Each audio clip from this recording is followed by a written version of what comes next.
Hello everyone, welcome to Guidely. So in today's session we are going to discuss current affairs with static JK and ये current affairs रहने वाले हैं 12th of April के।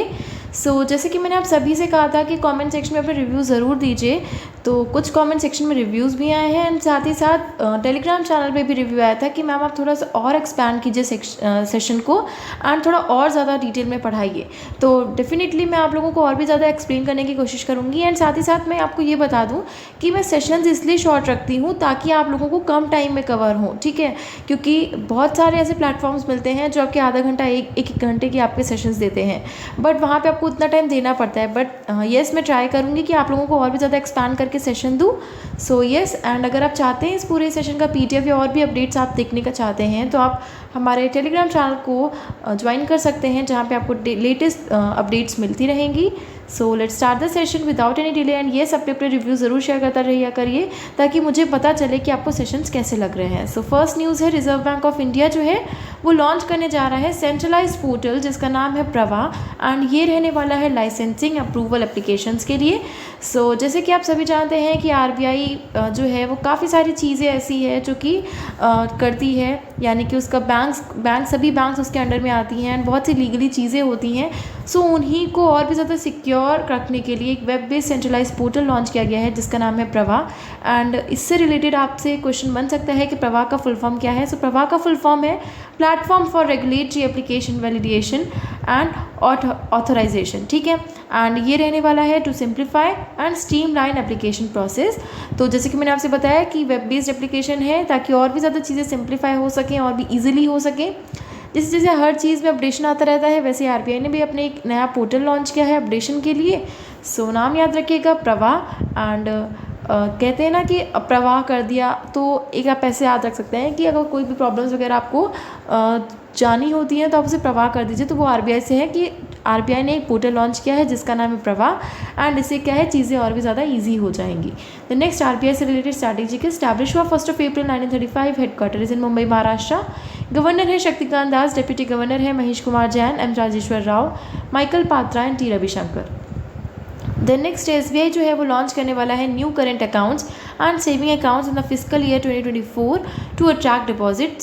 हर bank जो है वो नई नई स्कीम्स लॉन्च करता है, नई नई चीज़ें लॉन्च करता है। तो उसी तरह से स्टेट बैंक ऑफ इंडिया जो है उसने एक नया वेरिएंट लॉन्च किया है करेंट अकाउंट का with balance of ₹50,000 and ₹50 lakh and परिवार सेविंग अकाउंट।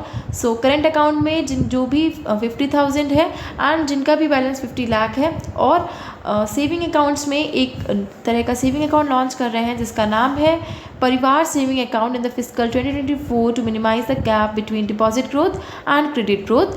तो डिपॉजिट और क्रेडिट ग्रोथ के बीच में जो भी गैप आ रहा है, तो क्या होता है कि क्रेडिट तो एक तरह से बढ़ जाता है, एडवांस बढ़ जाता है, लोन्स होते रहते हैं, बट हम कहीं ना कहीं डिपॉजिट को भूल जाते हैं। तो डिपॉजिट भी अपने आप में काफ़ी इंपॉर्टेंट है बिकॉज वहाँ से भी आप जो है जानते ही हैं सेविंग अकाउंट्स में जो है आपका जो अमाउंट है वो रखा रहता है, तो आप इंटरेस्ट कम देते हैं, तो वहाँ से काफ़ी अर्निंग होती है बैंक्स की, तो डिपॉजिट के थ्रू इंटरेस्ट रेट में। तो इसीलिए परिवार सेविंग अकाउंट और करेंट अकाउंट का नया वेरिएंट जो कि है बैलेंस ऑफ ₹50,000 एंड 50 लाख, ठीक है। द नेक्स्ट SBI से रिलेटेड स्ट्रैटेजी के स्टैब्लिश हुआ 1 July 1955, headquarter is in Mumbai Maharashtra, chairman है Dinesh Kumar Khara. The next Asian development bank जो है उसने 150 करोड़ का कमिट किया है to Tata power Delhi distribution limited. ADB यानी कि एशियन डेवलपमेंट बैंक नई नई चीज़ों के लिए, नए नए ग्रोथ के लिए जो लोन है वो देती रहती है। तो इसीलिए Tata power Delhi distribution limited को भी इन्होंने 150 करोड़ का लोन दिया है ताकि वो दिल्ली का पावर डिस्ट्रीब्यूशन जो है उसे और भी ज़्यादा इन्हांस कर सके ग्रिड इन्हांसमेंट्स के द्वारा। तो क्योंकि डेवलपमेंट करने को कहा गया है यहाँ पे पावर डिस्ट्रीब्यूशन के, तो उसके लिए ADB ने, एशियन डेवलपमेंट बैंक ने 150 करोड़ का Tata power Delhi distribution limited को लोन दिया है, ठीक है। एंड डिवेंचर्स दिए हैं यहाँ पे, नॉन कन्वर्टेबल डिवेंचर्स इन्हें दिए हैं लोन के फॉर्म में, दैट इज ऑफ ₹150 करोड़, ठीक है। एग्जाम में क्वेश्चन इसी तरीके से बनता है कि दिल्ली के पावर डिस्ट्रीब्यूशन के लिए कौन से बैंक ने अभी रिसेंटली लोन प्रोवाइड किया है of ₹150 crore, that is ADB। The next ADB से रिलेटेड स्ट्रैटेजी के स्टैब्लिश हुआ 19 December 1966, headquarters in Mandaluyong Philippines, president है मसत्सुगु असाकावा, मेंबरशिप है 68 कंट्रीज़ के पास। द नेक्स्ट है गवर्नमेंट जो है वो एक पैनल फॉर्म करने वाली है to examine stalled real estate projects. State projects को और भी ज़्यादा अच्छे से इंस्टॉल रियल प्रोजेक्ट्स को और भी ज़्यादा एग्जामिन करने के लिए union housing and urban affairs ministry जो है वो एक कमेटी फॉर्म करने जा रही है, ताकि जो भी रिलेटेड इश्यूज़ हैं उन्हें एग्जामिन किया जा सके रियल स्टेट प्रोजेक्ट से रिलेटेड। एंड द कमेटी इस कमेटी में होने वाले हैं 14 मेंबर्स एंड ये हेड की जाएगी नीति आयोग के फॉर्मर CEO जिनका नाम है अमिताभ कांत। एग्जाम में इसी तरह से क्वेश्चन बन सकता है आपसे कि ये जो कमेटी है उसमें कितने मेंबर्स होने वाले हैं। तो कमेटी में होने वाले हैं 14 मेंबर्स एंड हेड की जाएगी bye farmer NITI Aayog CEO जिनका नाम है अमिताभ कांत। ठीक है। द नेक्स्ट जो है इंडियन इलेक्ट किया है, इंडिया जो है वो इलेक्ट की गई है as member of UN statistical commission narcotic drugs. So याद रखना है UN statistical commission narcotic drugs में इंडिया को एज ए मेंबर इलेक्ट किया गया है। ठीक है। So that is UNSC and याद रखना है आपको इस चीज़ को। सो काफ़ी इंपॉर्टेंट है। द नेक्स्ट है अमित शाह जो हैं उन्होंने 54 feet tall statue of Lord Hanuman जो है उन्हें अनवील किया है एट गुजरात। सो आपको याद रखना है कि ये जो 54 फीट टॉल स्टैचू है लॉर्ड हनुमान का वो कहाँ पे है। So it is situated at Salangpur district at Gujarat. ठीक है। सो गुजरात के सालंगपुर डिस्ट्रिक्ट में है आपका ये 54 feet tall statue of Lord Hanuman and ये अनवील किया गया है अमित शाह जी द्वारा। ठीक है। सो आप सभी को ये चीज़ याद रखना है कि 54 फीट टॉल है, 30,000 kg है एंड पंच धातु मटेरियल का ये बना हुआ स्टैचू है ऑफ लॉर्ड हनुमान। ठीक है। द नेक्स्ट है गवर्नमेंट जो है उसने अप्रूव किया है 30 crore rupees to establish Vaikunth Mehta national institute of cooperative management. So this is very important कि Vaikunth Mehta national institute of cooperative management बनाने के लिए गवर्नमेंट जो है उसने 30 करोड़ जो हैं वो अप्रूव किए हैं। द नेक्स्ट है इंडिया जो है उसने $2 मिलियन जो है वो ग्रांट किया है African union transition mission in Somalia. ठीक है। सो याद रखिएगा $2 मिलियन जो है वो इंडिया ने ग्रांट किया है to African union transition mission जो कि सोमालिया में होने वाला है। द नेक्स्ट है सोमालिया के प्रेसिडेंट है Hassan Sheikh Mohamud, prime minister है हमजा अब्दी बर्रे, कैपिटल है मोगादिशु, करेंसी है Somali shilling. The next world का first Asian king vulture conservation and breeding centre जो है वो कहाँ पे इनॉग्रेट होने वाला है, इन उत्तर प्रदेश। सो याद रखिएगा उत्तर प्रदेश की महाराजगंज डिस्ट्रिक्ट में जो वर्ल्ड का first Asian king vulture conservation and breeding centre है वो इनॉग्रेट होने वाला है। ठीक है। एंड इन्हें इनॉग्रेट करने वाले हैं यूपी के चीफ मिनिस्टर जो कि हैं श्री योगी आदित्यनाथ जी। एंड याद रखिएगा डिस्ट्रिक्ट है Maharajganj district eight Uttar Pradesh. Next UP के बारे में स्ट्रैटेजी के देख लेते हैं। गवर्नर है आनंदीबेन पटेल, चीफ मिनिस्टर है योगी आदित्यनाथ, कैपिटल है लखनऊ। द नेक्स्ट तमिलनाडु के गवर्नर श्री RN रवि जो हैं उन्होंने एसेंट किया है to bill against online gambling. So online gambling जो भी होती है उसके रिगार्डिंग एक बिल इशू करने को कहा गया है एंड ये इशू किया जा रहा है तमिलनाडु के गवर्नर श्री RN रवि जी के द्वारा। सो आपको याद रखना है कि कौन सा ऐसा स्टेट है जिसने अभी ऑनलाइन गैम्बलिंग के अगेंस्ट बिल इशू किया है, अप्रूव किया है, ताकि ऑनलाइन गैम्बलिंग जो है यानी कि रमी एंड पोकर जो है विद स्टेक्स इन्हें बैन किया जा सके। तो आपको याद रखना है तमिलनाडु स्टेट है एंड यहाँ के गवर्नर जो कि हैं श्री RN रवि इन्होंने इसे इस बिल को अप्रूव किया है। द नेक्स्ट तमिलनाडु से रिलेटेड स्ट्रैटेजी के गवर्नर है RN Ravi, chief minister MK Stalin, capital है चेन्नई। डांस है भरतनाट्यम, काराकत्तम नेशनल पार्क है, Mudumalai national park, Mukurthi national park, Bundi national park, gulf of Mannar marine national park, wildlife sanctuaries है, Kalakad wildlife sanctuary, Karikili bird sanctuary, Vedanthangal bird sanctuary, tiger reserve है, Anamalai tiger reserve, biosphere reserve है, Agasthyamalai biosphere reserve. The next है Jammu and Kashmir के lieutenant governor जिनका नाम है मनोज सिन्हा, ये inaugurate करने जा रहे हैं जम्मू का पहला ट्यूलिप गार्डन एट सनासर।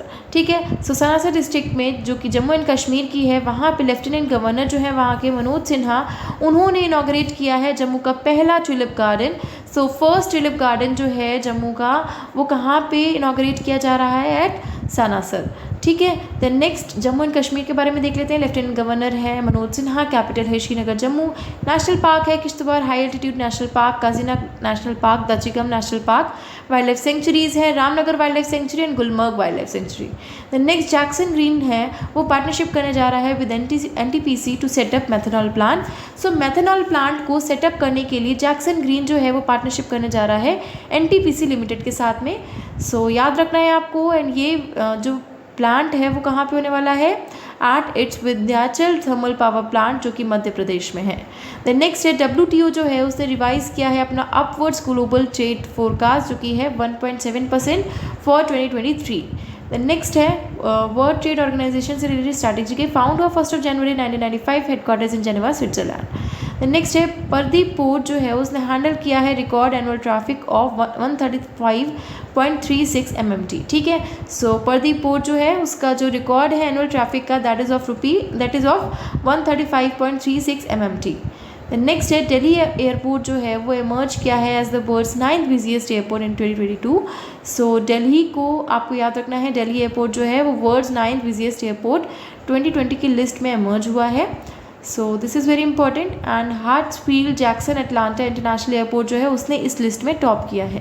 ठीक है, सो ये अटलांटा इंटरनेशनल एयरपोर्ट है एंड इसी लिस्ट में टॉप 10 एयरपोर्ट्स जो हैं, इसी लिस्ट में जो इंडिया के दिल्ली एयरपोर्ट है उसने 9th रैंक जो है वो हासिल की है। देन नेक्स्ट है वर्ल्ड एनर्जी ट्रांजिशंस जो है उसका आउटलुक 2023 रिपोर्ट आ गई है।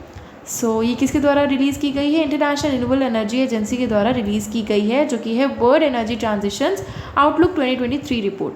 द नेक्स्ट पीवी सिंधु जो हैं उन्होंने ग्रिगोरिया टंजन से हार गई हैं ऑफ इंडोनेशियन, और ये जो था वो आपका मैड्रिड स्पेन मास्टर्स था जिसमें पीवी सिंधु जो हैं वो ग्रिगोरिया टंजन जो कि इंडोनेशिया के हैं उनसे हार गई हैं। So she loses to Gregoria Tunjung of Indonesia and final of Madrid Spain Masters. Next है चाइना का स्पेस पायनियर जो है सो लॉन्च किया है first liquid fuel commercial rocket जिसका नाम है टियानलोंग 2 एंड ये ऑर्बिट में लॉन्च किया गया है। सो आपको नाम याद रखना है टियानलोंग 2 एंड ये first liquid fuelled commercial rocket है जो कि लॉन्च किया जा रहा है चाइना के स्पेस स्टार्टअप जिसका नाम है space pioneer, also known as Beijing Tianbing technology company limited. And इसी ने जो है वो सक्सेसफुली लॉन्च किया है टियानलोंग 2 रॉकेट को। एंड जैसे कि मैंने आपसे कहा कि ये first liquid fuel commercial rocket है एंड दिस सैटेलाइट जो है launch centre located in the Gobi desert inner Mongolia. ठीक है, द नेक्स्ट चाइना से रिलेटेड स्ट्रैटेजी के प्रेसिडेंट है एक्सी जिनपिंग, कैपिटल है बीजिंग, करेंसी है renminbi. And the next news है ट्विटर का जो आइकॉनिक ब्लू बर्ड लोगो है। सो ट्विटर का जो लोगो है वो आप सभी जानते हैं, जो कि आपको स्क्रीन पे भी देखने को मिल रहा है। अब ये रिप्लेस कर दिया गया है with dog meme of the dog coin blockchain and crypto currency. So जो ट्विटर का लोगो है वो अब रिप्लेस कर दिया गया है डॉग मीम के, जो कि है dog coin blockchain and crypto currency से। द नेक्स्ट है ट्विटर से रिलेटेड स्ट्रैटेजी के headquarter is in San Francisco California United States. CEO है Elon Musk. So these were the important current affairs जो थे आपके 12 अप्रैल के। एंड मैंने ट्राई किया है कि आपको न्यूज़ जो है वो और भी ज़्यादा एक्सप्लेन कर सकूँ। सो कमेंट सेक्शन में रिव्यू ज़रूर दीजिएगा कि आपको सेशन कैसा लगा। एंड कोई और भी चेंजेस चाहते हैं तो और लेकर के आऊँगी, और भी नई नई चीज़ें इंट्रोड्यूस करेंगे हम आपके लिए। एंड अगर आप चाहते हैं कि टॉपिक वाइज आपको कुछ सेशंस मिले, जैसे कि स्टेट वाइज स्कीम्स हो गई, अपॉइंटमेंट्स हो गए, इन तरह के सेशंस आपको टॉपिक वाइज मिले, then let me know in the comment section में ज़रूर ट्राई करूँगी उन्हें लाने का। सो अगर ये सेशन अच्छा लगा है then do like it, share it with your friends and don't forget to subscribe the channel. Thank you so much.